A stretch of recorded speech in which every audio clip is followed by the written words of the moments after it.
Now on Denver 7 News at 7 a.m. on Local 3, Marshall Fire victims eager to start the cleanup process. What residents have to do to get the ball rolling. Also a sign the pandemic might be coming to an end as another county lifts its indoor mask mandate.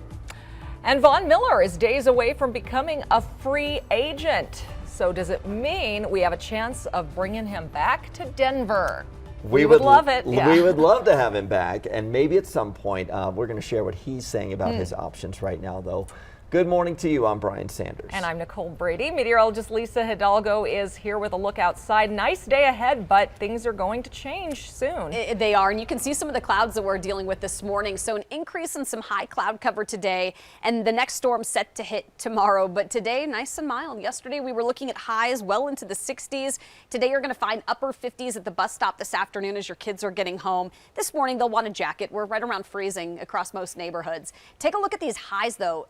70s across parts of southeastern Colorado, more 40s than 30s in the mountains, so statewide some extremely mild conditions. Take a look at Futurecast early tomorrow morning. Now it does look like our morning commute's going to stay dry. We'll see increasing clouds tomorrow morning, and then that snow's going to start to fill in from north to south throughout the day, making for a slick Wednesday evening drive. We'll take a closer look at some of our potential snowfall totals and where we're going to see some of the heaviest snow coming up. We have a major wreck up to the north side of town with alternate routes suggested right now. The southbound side of I-25 is really messed up with this crash right at 84th Avenue. Huge traffic jam back to 120th from Air Tracker 7.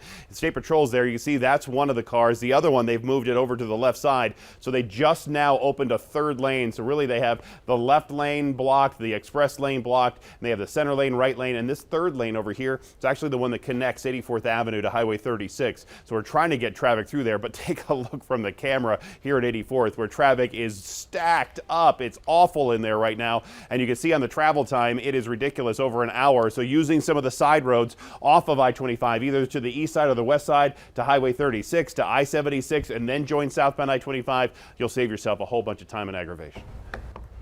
Well, this morning we are starting to see some light at the end of the long pandemic tunnel and a bit of normalcy returning to Colorado. Boulder County is the final metro county to announce it's dropping its mask mandate.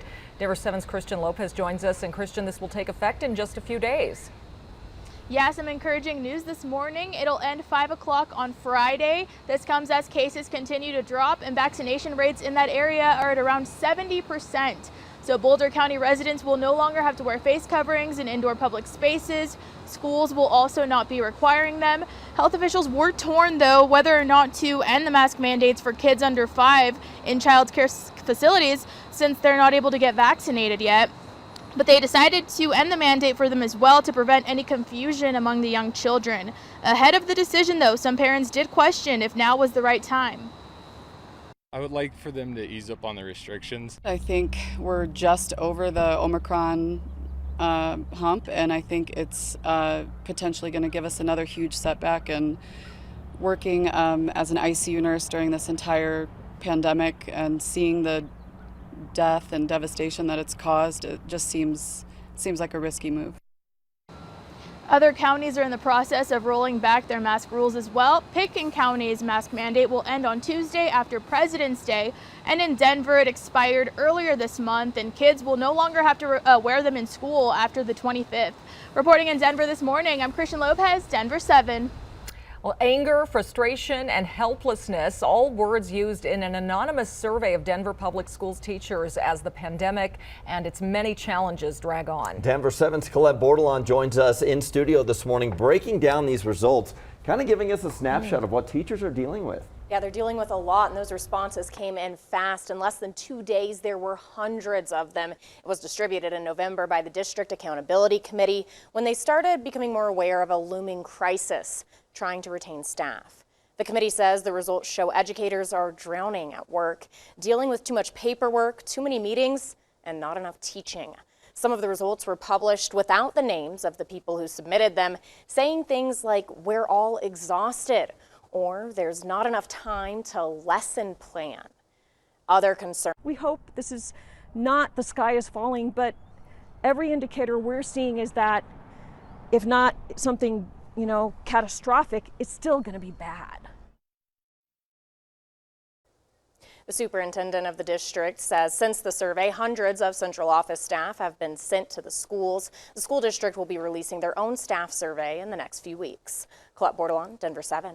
Thank you, Colette. Well, today is the open enrollment deadline for Denver Public Schools. In Colorado, kids can go to any school as long as the school has room for them and the child has their own transportation. So DPS's deadline is 4 p.m. today. Aurora will take open enrollment applications up until May 1st. In Jefferson County and Cherry Creek schools, open enrollment has already ended, though. And in Douglas County, round 2 of open enrollment is open until August 2nd. If you want to make a change to your school, check with your district for the rules. The Douglas County School Board is calling a special meeting tomorrow night to discuss the next steps in hiring a new superintendent. 2 weeks ago, in a controversial move, the board terminated former Superintendent Corey Wise's contract. Members of the board's new majority said they wanted to take the district in a new direction. And turning overseas, overnight Russia said some of its military units participating in exercises would start returning to their bases. It's a possible sign that tensions along the Ukrainian border are de-escalating. Here's ABC's Ike Ajachi with the latest. This morning, the United States taking preliminary steps while the threat of war between Russia and Ukraine intensifies. The U.S. temporarily shutting down its embassy in Kiev and moving diplomats hundreds of miles away to western Ukraine. It's also telling Americans in neighboring Belarus to leave immediately. And overnight, nearly 5,000 American paratroopers at Fort Bragg spending Valentine's Day preparing for deployment to Poland as part of a larger mission to support NATO allies.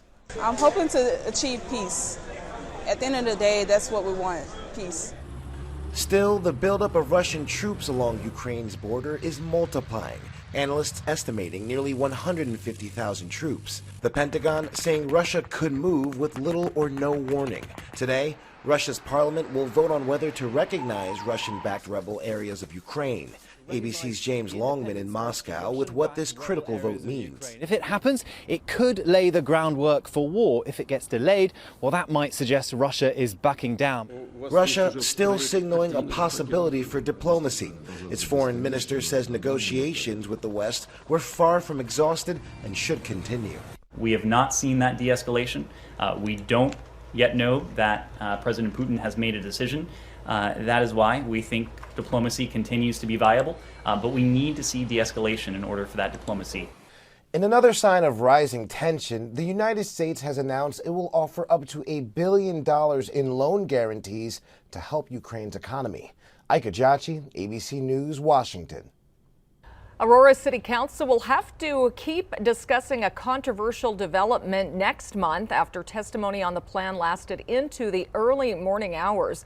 The Aurora Sentinel reports the issue will be taken up at the council meeting on March 28th.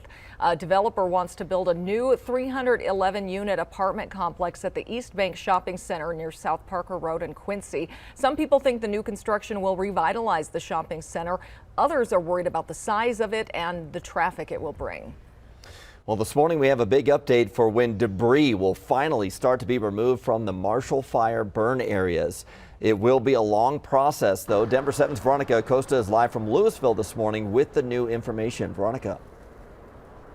This neighborhood behind me here in Louisville is one of the many that was charred by the Marshall Fire, and there's still so much debris here behind me that needs to be picked up. So Boulder County officials, they're giving former residents a little bit longer to decide whether they want to be a part of that upcoming removal program. And more importantly, soon they're going to get some details about how exactly that removal is going to happen. So officials said they hope to have those specific details for county residents before the end of this week. And here's what we do know about the removal process so far. It is expected to start by March 1st. That is exactly 2 weeks away from today.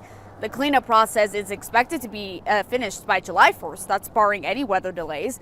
The contract was awarded to a Louisiana-based company called DRC Emergency Services. This company was just one of the 11 that offered cleanup proposals. It has done several other removal projects in the past. References stated it had done a, quote, excellent job there.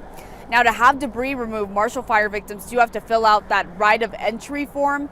And as of 2 weeks ago, more than 1,000 people had already done that. So if you're watching this morning and you want to be a part of this program, help get some of the debris out from your property here. If it was damaged or burned by the Marshall Fire, all you have to do is fill out that form. we have it over on our website. That's thedenverchannel.com. And again, the deadline to fill that out is Friday.